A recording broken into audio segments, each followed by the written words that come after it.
That night wasn't supposed to be memorable. My parents had gone out for dinner with friends, nothing unusual. They'd be back by midnight, maybe later if they decided to stay out. I was 16, used to being home alone, and honestly looking forward to it. No noise, no interruptions, just me, the house, and a quiet Friday night. I locked the front door out of habit, turned on the porch light, and settled into the living room with my laptop. I remember checking the time, 9:12 p.m. That detail matters more than it should. About 20 minutes later, I heard a knock. Not loud, not urgent, just deliberate. 3 slow taps. I paused my video and waited, expecting maybe another knock or someone calling out. Nothing happened. The silence stretched long enough that I convinced myself it was just a neighbor at the wrong house or someone walking past. I went back to my screen. Then came the second knock. This one was closer, firmer. Same rhythm, 3 taps but slower. Like whoever was knocking knew I was listening. I stood up and walked to the door. We had one of those old peepholes that slightly warped everything outside. When I leaned in and looked through it, the porch was empty. No one. I stood there longer than I should have, scanning the edges of my vision, expecting movement. Still nothing. Just the porch light buzzing faintly and the empty street beyond it. I told myself I was being paranoid and went back to the couch. That's when I heard it. A voice. It wasn't loud. It didn't shout my name. It came from right outside the front door, muffled through the wood. "Hello?" My stomach tightened. I muted my laptop and stood up again, heart beating harder this time. The voice sounded calm, neutral, almost polite. I walked back to the door and leaned closer. "Sorry to bother you," the voice said, clearer now. "I think there's been a mix-up." I asked who it was. There was a pause just long enough to feel wrong. Then the voice said, "Your dad asked me to stop by." That didn't make sense. My dad would have texted me, or called, or at least warned me. I asked what they needed. Another pause. "I just need to speak with you for a minute." He said, "You'd be home." That sentence made the hair on my arms stand up. I don't know why. It just felt rehearsed. I told them my parents weren't home. "I know," the voice replied. I stepped back from the door. My heart was racing now, and that calm feeling I'd had earlier was gone completely. I didn't respond. I just stood there, listening. The porch light flickered, and then this is the part I still struggle to explain. I heard movement inside the house. Behind me, soft, careful, like someone shifting their weight. I turned slowly, scanning the dark hallway, leading deeper into the house. Everything looked the same. Doors closed, lights off, silent. When I turned back to the door, the voice spoke again. "It's okay," it said. "I'll wait." I didn't answer. I backed away and pulled my phone from my pocket, hands shaking as I dialed my mom. Straight to voicemail. I tried my dad. No answer. As I stood there, staring at the door, my phone buzzed with a text. "Dad, everything good?" Relief washed over me. I typed back fast. "Me. Someone's at the door. Says you sent them." The typing bubble appeared almost instantly. "Death. What? No. Don't open it." Before I could respond, the front door handle moved, not violently, not rattling, just turned slightly, like someone testing it. I stepped back, my chest tight, my mind racing. I knew I'd locked that door. I was sure of it. The handle stopped. Then came the knock again. 3 taps. This time, I heard something else. Breathing. Not outside. Inside the house. It was faint, almost drowned out by my own heartbeat, but it was their slow, controlled breathing coming from somewhere down the hallway. I whispered, "Dad," into my phone, even though I was texting. My fingers trembled as I typed. "Me. There's someone inside." The reply took longer this time. "Dad, get to your room. Lock the door. Call 911. As I backed toward the stairs, the voice outside the door changed. It dropped its polite tone. "You don't need to hide," it said. "I already spoke to you."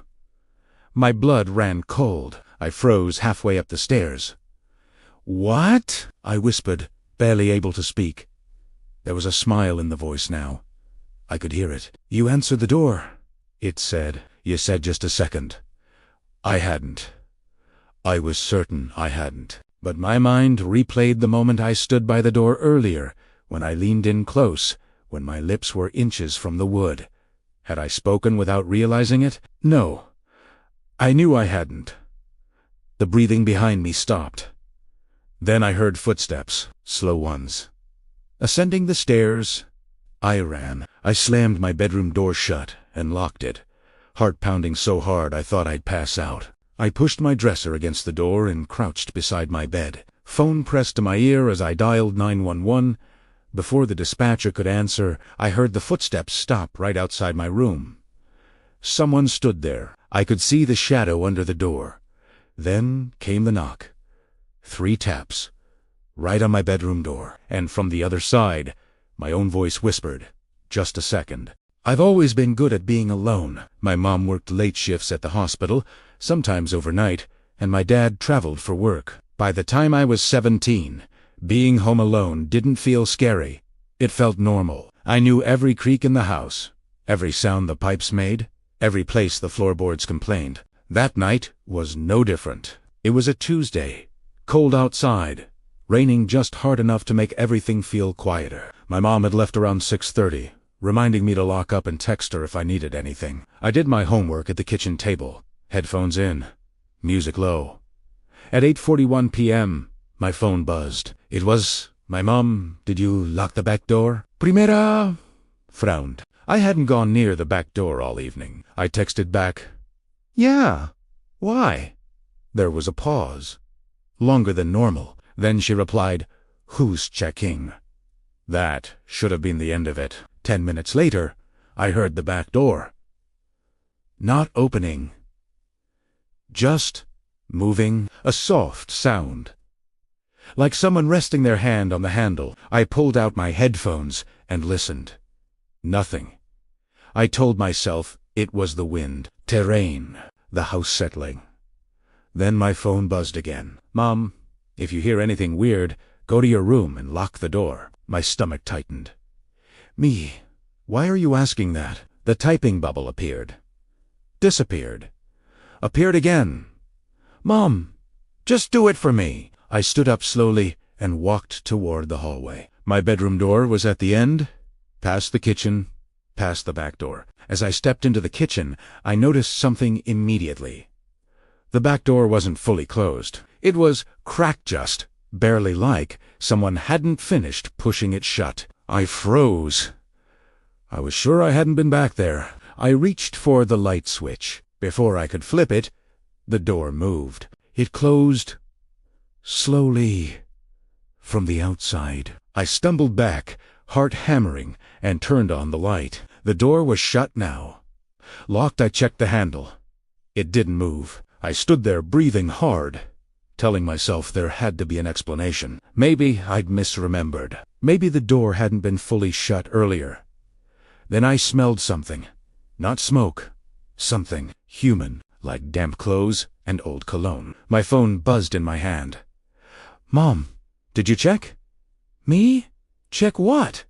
Another pause. Then, "Mom, the motion sensor." I looked toward the corner of the kitchen ceiling where the small white sensor blinked. It was solid red. That meant it had been triggered recently. My throat went dry. "Me, it's on." The reply came instantly. "Mom, go to your room. Lock the door." Now, I didn't argue. I backed down the hallway, never turning my back to the kitchen, and shut myself inside my room. I locked the door, pushed my desk against it, and sat on the bed with my phone pressed tight in my hand. I could hear the rain against the windows. And then, footsteps, barely audible, slow, moving through the kitchen. I held my breath. They weren't heavy, not rushed. Whoever it was didn't sound nervous. They sounded comfortable. I texted my mom. Me. Someone's inside. The typing bubble appeared and stayed there. The footsteps stopped. Then came a sound that made my stomach drop. A chair scraping against the kitchen floor, like someone sitting down. Then another sound. A drawer opening. I heard silverware clink. My mind Ross. Why would someone do that? Why would they sit down? My phone buzzed. Mom, I'm calling the police. Stay quiet. A few seconds later, another message came through, from a different number. Unknown, unknown. You don't need to hide. My chest felt like it was caving in.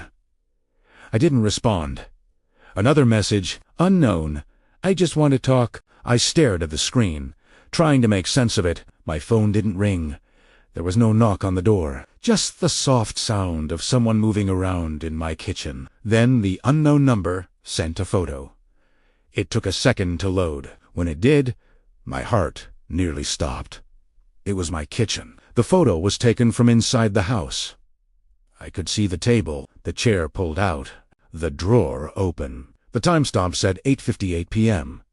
I texted my mom with shaking hands. Me, they sent me a photo. There, inside. Before she could reply, I heard my bedroom door handle move, not shaking, not rattling, just turning slightly. Testing. The unknown number sent another message. Unknown. You left your door unlocked earlier. I hadn't. I knew I hadn't. But the handle turned again farther this time. I jumped up and pressed my weight against the door, heart pounding so loud I was sure they could hear it. Then the handle stopped. Footsteps moved away. I stood there, shaking, tears burning my eyes, waiting for something worse. Instead, there was silence. Minutes passed. Then my mom called. I answered without a word. Police are 5 minutes out, she whispered. Do not move. I stayed frozen until I heard sirens in the distance. Tensoting doors opening. Heavy boots running. Only then did I unlock my door and collapse onto the floor. The police searched the house. They didn't find anyone, but they did find something else. The back door had been unlocked from the inside, and on the kitchen table, neatly placed, was my mom's spare key, the one she thought she'd lost weeks earlier. That night, the officer asked me a question I still don't have an answer to. If they just wanted to hurt you, he said, why did they wait? I didn't sleep in that house again. We moved 2 months later. But sometimes, late at night, my phone buzzes. Unknown number. No. Mensaje. Just a notification that someone is typing. I used to think being home alone meant silence. I learned that night it actually means listening. My parents had driven out of town for a wedding. They'd be gone overnight and back, sometime the next afternoon. I was 18 by then, old enough that they didn't worry much about leaving me alone. We lived in a quiet neighborhood cul-de-sac. Streetlights that actually worked. Neighbors who waved, but mostly kept to themselves.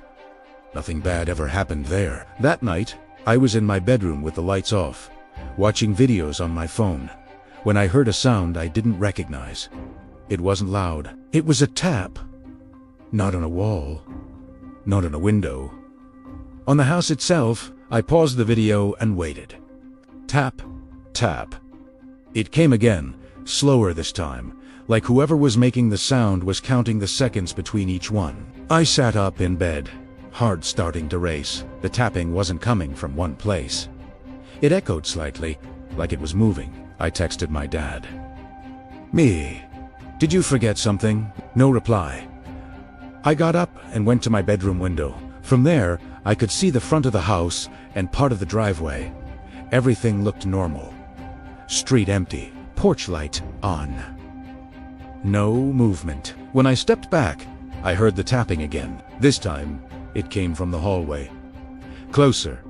I held my breath. Tap. Tap. Then silence. I stood there, listening so hard, my ears rang. After a full minute passed with no sound, I told myself it had to be the house settling. Old houses made weird noises. I'd lived there long enough to know that. But this noise was different. It had rhythm. I locked my bedroom door and sat back down on the bed. phoning on, trying to calm myself. That's when my phone buzzed.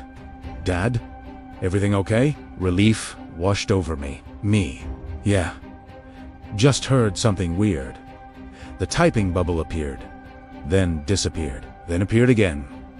Before he could reply, I heard something else. A door. Downstairs. Opening. Not slamming. Not creaking loudly. Just opening carefully.